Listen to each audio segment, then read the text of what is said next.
more time. Hey there, good day. Thank you for joining us at the Legacy Continues podcast, and I'm excited that you've logged on, that you're joining in and listening, and whether you're an every week listener or this is your first time to listen, we have got a special treat for you today, so please stay tuned. As I say weekly, this podcast was originated by my mom, who started it, and it was Real Talks with Miss Brenda, and she passed in December, and just we didn't want the podcast to end, and we want the legacy to continue, her legacy to continue, and just as we just dive in and just see how God moves in lives and how He redeems. It's just absolutely beautiful and wonderful. And today, I have been, if you've been watching, I've been having family members and on. And so this is my first time, the first one that I've kind of branched out a little bit. And today I am so excited because I got a special friend of my mom's, and not just a special friend of mom, but also a warrior in faith-based recovery.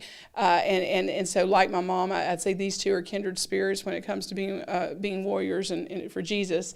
So today we have Pastor Bill Hines. I call him Pastor Bill, and I've kept my co-host Beau on with me, my big brother, who's decided to join us today. And Pastor Bill, thank you so much for agreeing to come on and have this conversation with me today. Well, I count it a privilege to be here, and I'm looking forward to it. Good. Well, thank you so much. When so as I said, you were a friend of Mom's. Y'all developed to be friends. Can I say that? We developed to be friends. When I met her, I thought, this woman's crazy. Because she had this big hospital, and but she has proven that not only was she not crazy, but she became very powerful in recovery. She will tell me a little bit about your history with.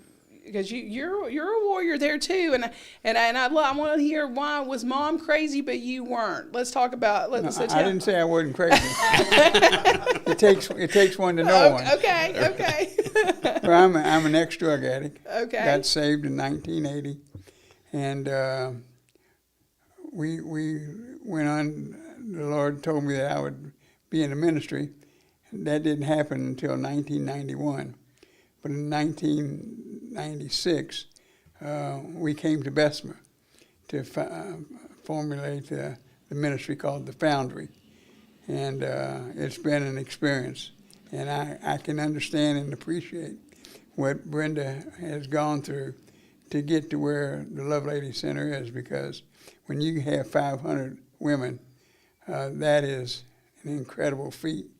And so I'm looking forward to working with you.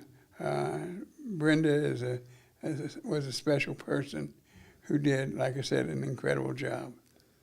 Yes, she did. I want to talk about the job that you did, because we're talking about legacy and leaving a legacy. And I know that at the Foundry that I love and respect, and I consider us. I think we're brother sister ministry kind of, because we bounce stuff off of each other all the time, and I know what a fascinating ministry that is, and I know that that was that you had the hand besides the hand of God. That was a lot at your lead. So share a little bit, because the Foundry is one of the largest, I know, men's facility, and now men and women now. Right? In the Birmingham area, or even in the state for sure. We at one time, before the sickness came, we had over 400 that we housed, but now it's around 250 men and women. And it's just been incredible to watch God grow the ministry. We came to Bessemer with 8 people from the Jimmy Hale mission in Huntsville, and I was the manager there with the men, and when the opportunity came, there was 6 men and 2 women who wanted to come to Bessemer to explore the possibility of getting the ministry going. And it's been a challenge, but it's been so exciting because when you allow God to be God, and He tells you where to go and what to do and how to do it, and you listen and you obey, it's just a tremendous opportunity to see what God can do if you let Him be God. And we've seen some things happen. You know, when you pioneer something, you go through all kind of different stages. And each stage that we went through, we saw how God was moving.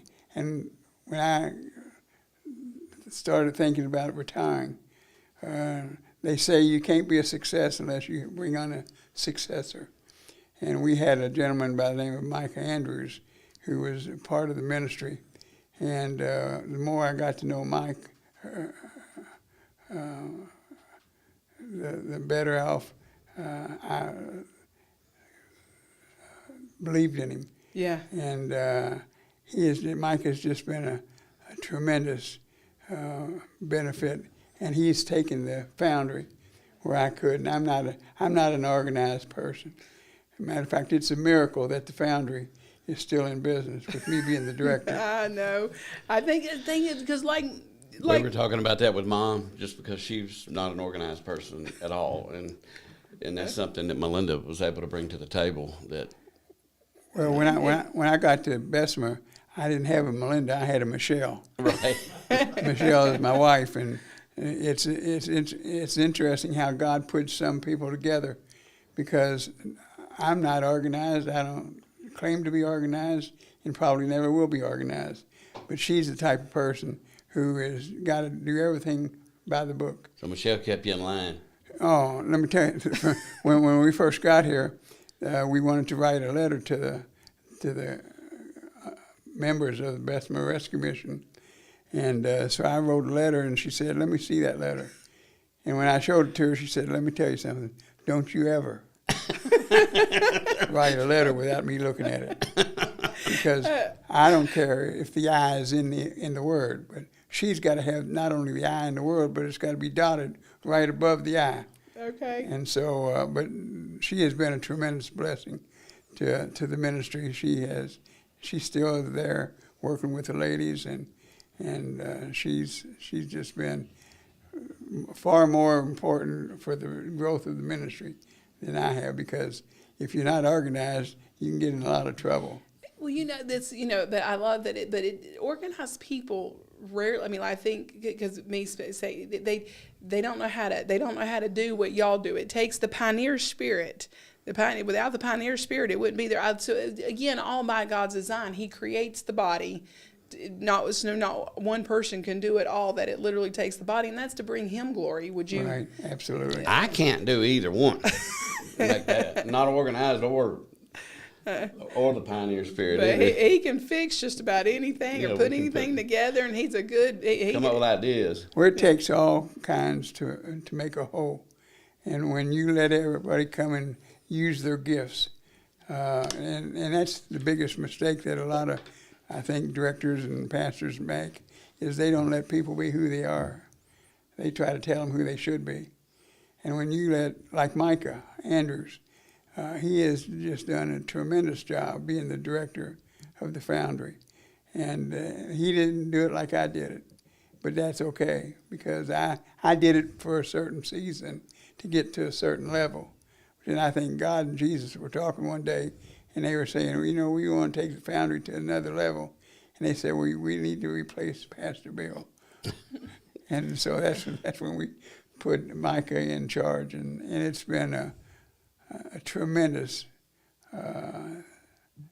privilege to watch how Micah and God has taken it to another level. That's awesome. And Micah is a great guy. He's a great executive director. I've enjoyed working with him, and we work. I'd say we work well together. But I know that I think as we reflect on leaving a legacy, and the legacy that that Mom has left here, and then I know the legacy that you left at the foundry. I know that I have some other ministry, some of the people that you minister to, and that they've started their own Right. ministries, and to see what they're doing because of what you invested in them. I mean, that has to you know the seeds that you have sown. You are seeing. You see the growth. You see it, right? It's tremendous. You know, an organization can't be what it should be with just using one person. You need all the parts of the body to make a whole. And when you allow the people that God sends you to do what they're supposed to do, I had an executive committee, and we would meet once a week. And I can't tell you how many times I would take my ideas to the executive committee. And I'm the pastor, I'm the director, and I've got an idea. But you know what? I bet we didn't vote on my ideas but a handful of times, because I had ideas that were kind of crazy. And if they voted against you, did you take it like a champ, or did you? Well, Because that redheaded of ours, she didn't. Yeah, she wouldn't have acted very nice. She didn't act nice. Well, I got used to it. Okay. And that's where we went wrong, Beau. Yeah. I had Michelle teach me from day one, and she don't like to do anything that's not right, and I don't know much that is right, and so that was a heck of a combination.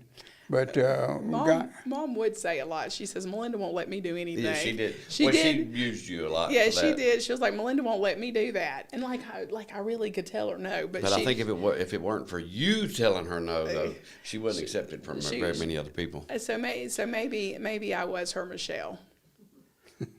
Maybe I was. Okay, you had me thinking. I want to ask you something. So I remember, because my mom was a Lone Ranger. She felt like she didn't, we were unique. God had called her to do something unique, and so she never really, we didn't know that other ministries were doing what we were doing, and though there weren't any doing it like we were, or to the women and children, and so she really kept to herself. But one day you came in and visited her. It was a long time ago. Yeah. And I know when you came and visited her, we were having a very hard time. Well, when you start out, and that's when I first saw her, when you start out trying to do something large and you can't even really do it small yet, you create a lot of opportunities to have problems. But you work through those problems. You just got to have patience. You got to again, I can't tell you how much I believe that you've got to let your people do their thing. And we had, over the 20 years that I was the director at the Foundry, God sent us a great team. I remember when we first got there, I was standing outside the Bessemer Rescue Mission, and I was looking over to our thrift store. And somebody asked me, they said, Pastor Bill, what do you see? And I said, what God wants to do, I can't see it. I don't know, because it's going to be far greater than what I can do. And I prayed that day. I said, God, I know that what you want to do is something that's going to change a lot of lives. So please send me good people, because with good people, you can become a great organization. And I can tell you that the Foundry has the employees and the partners there, both on the board and so on and so forth, that make up a tremendous team. You look for when that happens, and when you're building a team like that, do you typically look for a person to fill a position, or do you find a person and put a position around them? Well, that's an interesting question, because I think you do both. I remember we have one lady who's been with us, 12, 15 years now. When she came into the office, she came in with our chairman at that time, and she had just quit a job, and before she left, I'd hired her. And we talked about it later. I didn't know why I hired her, except I just knew she was a quality person. And when you take the pieces of the puzzle and you put them together, then it will make a beautiful picture. So maybe so like you said, you got to give God room to move. Yes. You got to give him room to move. So it's let God lead. But no, you got to have the people, and if he's going to send the people, trust the people, put them in the place that he's. Well, I know when we started, we had different people do different jobs, and we had a car wash. And one day I came to the car wash. It was a Saturday morning, and the place was packed with cars. And I had one of the neighbors come up and said, "Pastor Bill, we really appreciate what you're doing." And I told him, I said, "Now, it's 11 o'clock. I just got here. The parking lot is full of cars. So I haven't done it. The people who are here are doing it." And when you give God the glory and you give the people that you work with the credit, then you can sit back and watch things happen that could never have happened if you did them yourself. And so I love God being the recruiter. God being the recruiter. Me too. Me too. Good. People, I get texts all the time, "Melinda, thank you so much." I'm like, "Baby, I didn't do nothing. That was all God. I just a willing vessel just an organizer." Right. That God that's allowed it to position us to be able to move in your life, and that's just I like it. So the first time you came here to the center, I think you knew that Mom had bit off more than she could chew, but she was chewing steadily. She was quite confident that she was going to accomplish what she was going to accomplish. And I remember walking away thinking, I'm glad I'm not there. Because it was just I think she was mad at you that day. Oh yeah, we didn't have a good beginning. I think she said. I remember her being so mad at you. But I tell you, I think we missed a golden opportunity, Brenda and I did, by not combining somehow, some way, the Foundry and the Love Lady Center. Because I believe with her and myself running it, it would be a tremendous opportunity for God to show how he can make things work, even though you got two screwballs running. I was like, you and Mom together, ooh, that would have been a lot. You're going to need a lot more than a Melinda and a Michelle. That was Bessemer Police Force. The Bessemer Police Force.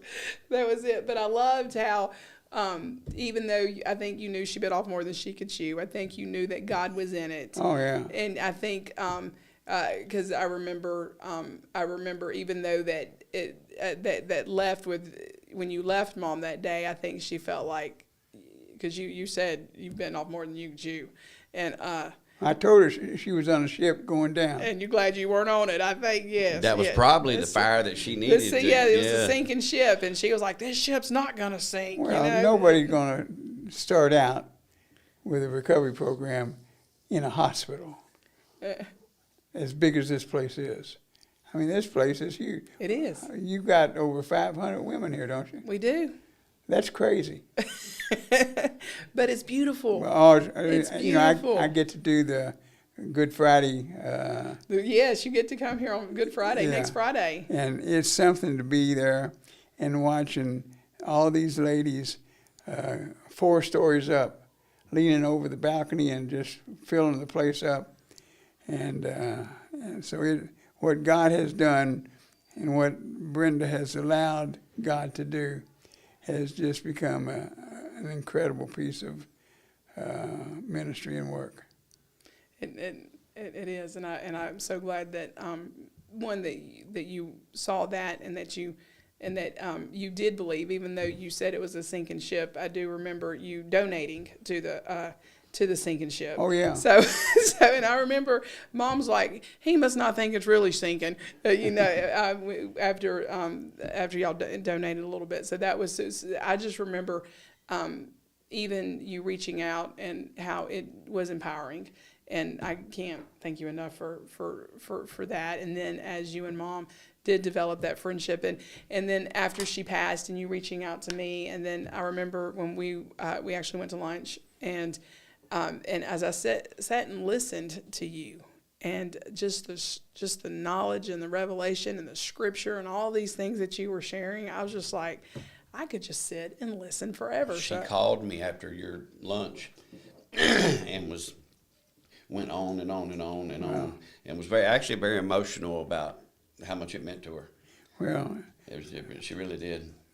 I love the relationship between, again, the Foundry and Lovelady and me and Brenda. Now I get to do some things with you, hopefully. Yes. So I believe that God is going to do some things as we go forward. That's going to just be a tremendous example of what God can do if you let Him be God. And is there anything, or even that Mom said to you that stood out? Well, I can't remember all the conversations we've had. I tell you what stood out is the success she was having, because you couldn't deny every time I'd come back over here, whether it be the next week or next month or next year, it would be very chaotic. But that's okay, because that's what how she operated. And she did it like nobody else could do it. And you can't argue with results. No, you can't. And to see, again, where we were. And then you talked about the women worshiping here, and the women as we gather together. I think that here God's given, there's just this real, this real that that I can come with all my dirty, I can come with all my all my defects and everything, and I can lay it at the altar, and I'm going to be loved, I'm going to be cared for, and Mom loved anybody through the good, the bad, and the ugly. She would love them well and love them hard, and I think here it's evident that legacy definitely lives on here. Would you? Oh, absolutely. I think she really feels like we have the most beautiful women that's ever walked the face of the earth right here in this building. She was always like that. Well, it's amazing when they start worship and see all the ladies from top to bottom start. I remember one day I got here at one time, and they were doing some type of a dance. Mm-hmm. And Pastor Leslie was kind of encouraged them to, and I was thinking, even with this Parkinson's disease that I have and on a walker, I wanted to get down there and dance with them. That's beautiful. Do you find the men, or do they have that same attitude, or do they have that? The men aren't as open as the women are. Women are, you get a bunch of women together and you got something that's tremendous. You put a bunch of men together and you got some that want to be apart and some that don't. Right. And so there's definitely a difference between men and women in worship. Do you, when you're having your services, do your men and women, do they coexist? They coexist separately. In other words, you can't have men and women that coexist, and you got to keep them apart. I got because their tendency is to maybe look where they shouldn't look. Right. Well, I think that's human nature somewhat, I guess, but you do keep them kind of separated. Oh, absolutely. Yeah, I think they go to church together, and that's They right? go to church together, but they sit in different sections. Yeah. Because that's it's just that when you go to a place for recovery, you got to have your mind set on recovery. You don't have to be looking around and thinking about this and wanting to do that. You've got to change. You've got to be willing to say, what I used to do isn't working. I'm here now. I'm going to try something different.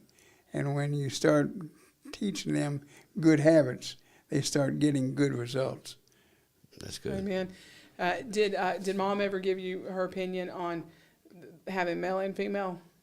No, we never talked about that. That she was like, there's no way. There's no way. So she would say you were crazy for that one. Well, and she's probably right.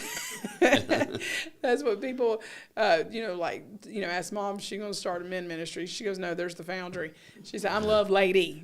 I'm Love Lady. That's my birth name, and I'm going to keep to it. You got men and women who are at the recovery program, whether it be yours or Foundry, that have got some serious problems. Mm-hmm. And I can't tell you, even though we try to keep them apart, there's definitely, I remember one time we had a man come to me and he said, I'm getting married. I said, you get married? Who are you marrying? He said, Susie or whatever her name was. And I said, you're marrying Susie. Well, let me ask you a question about Susie. What's her last name? I don't know. Just crazy stuff. So you've got to keep their tendencies and their bad habits away from each other, because together they don't make sweet music. What did you say to that man when he didn't know Susie's last name? Well, I said, are you sure you want to do this? And he said, yeah, we're in love. Well, listen, they going down to get married, and about a month later, he comes in and his face is all black and blue. And I said, what happened? She said, that woman beat me with a frying pan. Susie? Susie, yeah. Susie. Susie had a frying pan. That's crazy. That is crazy. So it reminds me, one time, Mom, our girls can go on a pass, and a man walked in and said, I'm here to pick up such and such. And he didn't say such and such name very clear. Okay, it wasn't very clear. Mom's like, I'm going to use the name Susie. Susie who? And he said, I don't know her last name. And he said, well, then you ain't taking her anywhere. And he was like, you just skedaddle on out of here. She's like, if you can't come in here with respect asking for one of my women, you're not taking her out. I mean, she was a little aggressive. Well, to have a successful recovery, you got to get people to forget about the old playgrounds, playmates, and play toys. Yep. You've got to start looking at something in a different way. Yeah, you don't need to play for a season. If you don't do something different, you won't get anything different. Right. No, we definitely do that. So let me ask you, because I see our time's almost gone. For families who feel hopeless watching a loved one struggle with addiction, what would you want to say to encourage them? Encourage them to get help, find a place that will be suitable for their loved one, and then support them.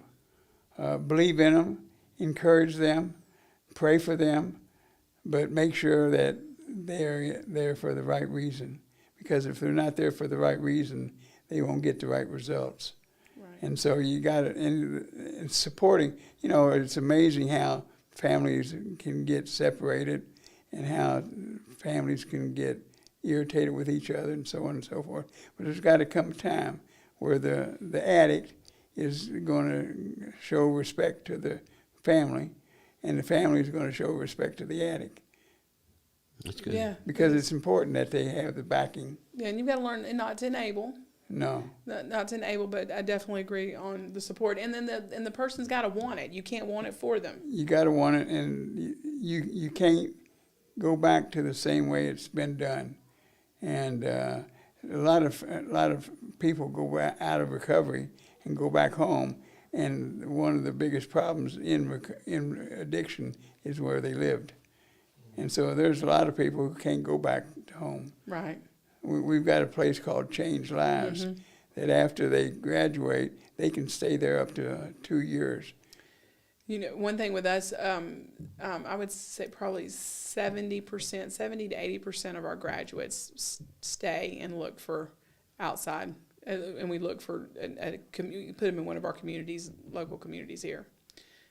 Because they've recognized and realized they can't go back. Well, it's important that they change their life.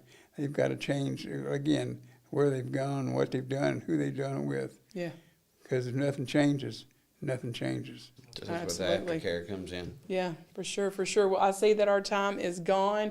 Pastor Bill, thank you so much. I appreciate it. I know Mom enjoyed having you on her podcast. Now, I had have you on mine. Thank you so much. I like to give this because it's about Legacy Continues, and as I've told you, I can't do it alone. So I'm passing the torch on to you to know that we are carrying this together. Amen. All right? All right. Thank you so much. I Thank you for appreciate allowing me it. to be here. Thank you. Thank y'all so much for tuning in today. I look forward to next time. Thank you.